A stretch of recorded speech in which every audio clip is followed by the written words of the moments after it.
ಸ್ನೇಹಿತರೆ ನಮಸ್ಕಾರ. ಇವತ್ತೊಂದು ಬೇಸರದ ಸಂಗತಿ. ಸಕಲೇಶಪುರ ತಾಲೂಕಿನ ಹಾನಬಾಳಿ ಹೋಬಳಿ ದೇವಲಕೆರೆ ಗ್ರಾಮ ಪಂಚಾಯತಿ ವ್ಯಾಪ್ತಿಯಲ್ಲಿ ಬರ್ತಕ್ಕಂಥ ಮರಗುಂದ ಅನ್ನೋ ಊರಿನಲ್ಲಿ ಬೆಟ್ಟದ ಭೈರವೇಶ್ವರ ದೇವಸ್ಥಾನಕ್ಕೆ ಹೋಗಿರ್ತಕ್ಕಂಥ ದಾರಿ ಒಂದು ಕಾಡಿನೊಳಗಡೆ ಒಂದು ಆನೆ ಸಾವನ್ನಪ್ಪಿರ್ತಕ್ಕಂಥದ್ದು. ಅದು ಹೆಂಗಿದೆ ಅಂದರೆ ನಿಜವಾಗ್ಲೂ ನಾನು ಟೈಟ್ಲ್ ಹಾಕ್ಬೇಕಂದ್ರೆ ನನಗೆ ಭಾಳ ಬೇಜಾರಾಯಿತು. ಗಜರಾಜನ ಏನು ಹೇಳ್ತಾರೆ, ದಾರುಣ ಸಾವು. ಅದು ಯಾವ ಥರ ಇದೆ ಅಂದರೆ ಗಜರಾಜನ ದುರಂತ ಅಂತ್ಯ ಅಂತೇಳಿ. ಯಾಕೆ ನಾನು ಟ್ಯಾಗ್ ಹಾಕಿದ್ದೆ ಅಂದರೆ ಅದು ಇರೋ ಪರಿಸ್ಥಿತಿ ನೋಡಿದ್ರೆ ಹಂಗೆ ಅನ್ನಿಸ್ತು ನನಗೆ. ಯಾಕಂದರೆ ಒಂದು ಆನೆ ನೀರು ಕುಡಿಯೋದಕ್ಕೋ ಏನಕ್ಕೋ ಆ ಬಂಡೆಗಳ ಮಧ್ಯೆ ನೀರಿರ್ತಕ್ಕಂಥ ಜಾಗಕ್ಕೆ ಬಂದಿದೆ. ಬಂಡೆಗಳ ಮಧ್ಯೆ ಅದ್ರ ಕಾಲು ಸಿಗಾಕೊಂಡ್ಬಿಟ್ಟು ಆನೆ ತೀರ್ಕೊಂಡ್ಬಿಟ್ಟಿದೆ.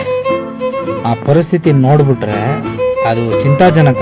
ಅದು ಎಷ್ಟು ಒದ್ದಾಡಿರ್ಬೋದು, ಯಾವ ರೀತಿ ಅದರದ್ದು ಪರಿಸ್ಥಿತಿ ಆಗಿರ್ಬೋದು ಅನ್ನೋದು ನಿಜವಾಗ್ಲೂ ಅರಣ್ಯ ಇಲಾಖೆ ಸಿಬ್ಬಂದಿಗೆ ಮತ್ತು ಆ ಊರಿನ ಎಲ್ಲ ಗ್ರಾಮಸ್ಥರಿಗೆ ಎಲ್ಲರೂ ಅವ್ರಿಗೆ ಎಷ್ಟು ಧನ್ಯವಾದ ತಿಳಿಸಿದ್ರು ಸಾಕು. ಪೊಲೀಸ್ ಸಿಬ್ಬಂದಿಗೆ ಆಗಿ ಎಲ್ರಿಗೂ, ಅಲ್ಲಿರ್ತಕ್ಕಂಥ ಎಲ್ಲ ಸಿಬ್ಬಂದಿ ವರ್ಗದವರು ಏನೇನು ಕೆಲಸ ಮಾಡಿರ್ತಾರೆ ಎಲ್ಲರಿಗೂ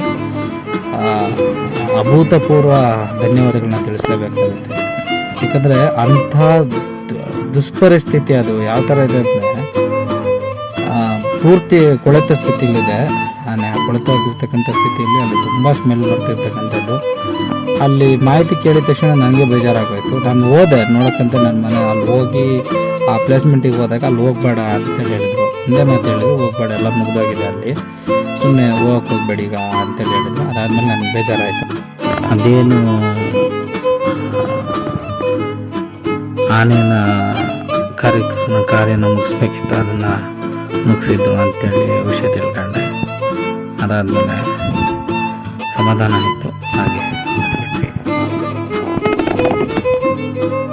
ಟೈಮ್ ಆಗಿತ್ತು 6:30-7 ಗಂಟೆ ಟೈಮು. ಸೊ ಹಂಗಾಗಿ ವಾಪಸ್ ಬರ್ತಾ ಕತ್ಲೆ ಆಗಿಬಿಡ್ತು.